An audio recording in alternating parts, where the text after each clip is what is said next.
Slime Rancher 2. Admittedly, I never played the first game, but after seeing how much fun a lot of my friends were having with it, I decided to pick the game up for myself. And to be honest with you, I'm pretty glad that I did, because this is both one of the cutest and most beautiful games I've ever played. You have a pretty simple plot, where you play as Beatrix LeBeau, a lovely young lady from Earth who travels to another planet to pursue her dream of becoming a slime rancher. At the start of Slime Rancher 2, she gets a mysterious letter prompting her to travel to a series of islands called the Rainbow Islands. As with most video game protagonists, Beatrix doesn't question it and immediately sets off. Not the most groundbreaking story, sure, but I mean, look at this little thing. Does something this cute need an intense plot? Speaking of simple things, I also want to address one thing before we delve too much deeper. At the time of this video being posted, this game has only just released for early access, meaning that you won't currently be playing the finished product. So if anything appears out of place, or glitchy, or unfinished, it most likely is still under development. Because of that, you might run out of things to do pretty quickly if you binge this game too much. So I'd really recommend kicking back and taking your time with it. With that out of the way, when it comes down to gameplay, this game shines in its simplicity. You'll start out on your ranch and make frequent trips into the surrounding wilderness to collect resources. You'll be gathering slimes, food for said slimes, and resources to craft various upgrades and tools you can use to help with your exploration. Your inventory, or backpack, only has so much room though, so once you've loaded up, you'll need to head back to base to drop off your goods. Once you've brought some slimes back to base, it's time to commit to the game's namesake and start taking care of them. You'll need to feed your slimes, with different slimes preferring different types of food, such as fruit,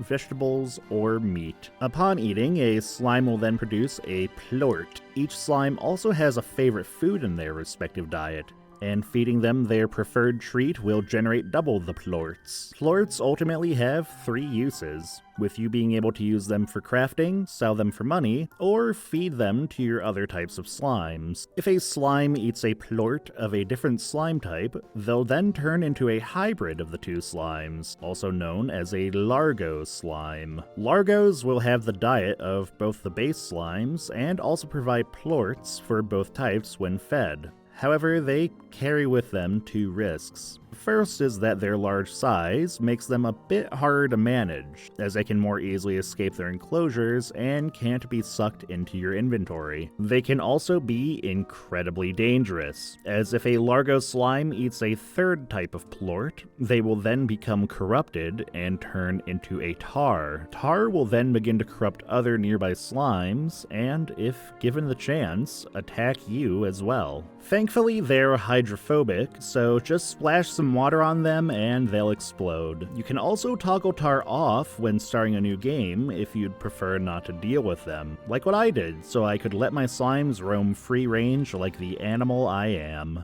Backtracking a bit though, the main thing you'll be using plorts for is generating money. At the back of your ranch, you'll see the mighty board of slime stonks, which will give you a list of how much your plorts will sell for. These prices can change each day, and seem to go off a supply and demand system, as plorts you have more consistent access to seem to drop in price more rapidly as time goes on. That being said, if the daily deals appeal to you, you can drop your plorts off into the nearby kiosk to collect your paycheck of the game's currency, new bucks. New bucks have 2 main uses, as you can either invest them into equipment or upgrades, or build upon your ranch. You can build a variety of facilities for your ranch, such as slime enclosures, gardens that generate an unlimited supply of food, or every animal caretaker's most desired tool,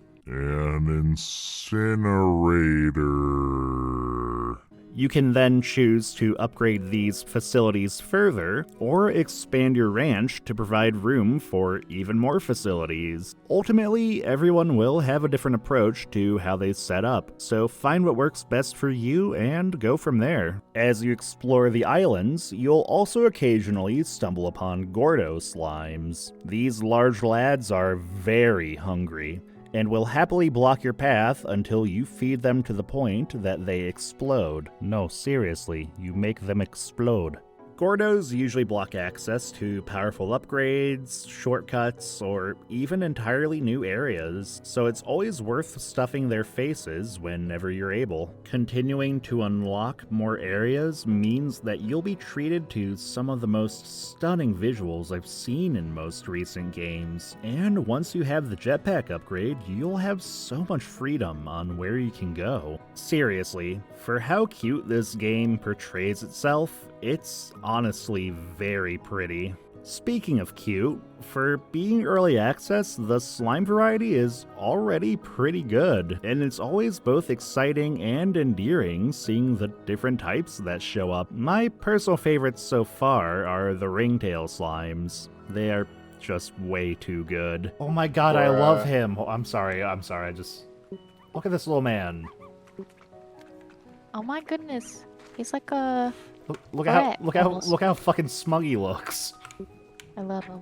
I think the most important thing with this game, though, is to sit back and take your time with it. Despite some hazards and unfriendly slimes that appear out in the field, it's overall a very therapeutic experience to just wander the wilds and collect little slimes to take home with you. The music is some of the most calming I've heard in some time, and I often find myself just sitting back and vibing with friends in voice call while I just wander about taking in the sights. As I said before though, this game is still in early access. This does mean that for the $30 price tag, you might find the game a bit lacking in some areas at the moment. Ultimately, it'll be up to your discretion on if it's worth picking up or not, but I definitely think it's worth at least keeping an eye on this game if you're still on the fence about it. I've already sunk a solid chunk of time into this game myself, and I definitely plan to continue doing so,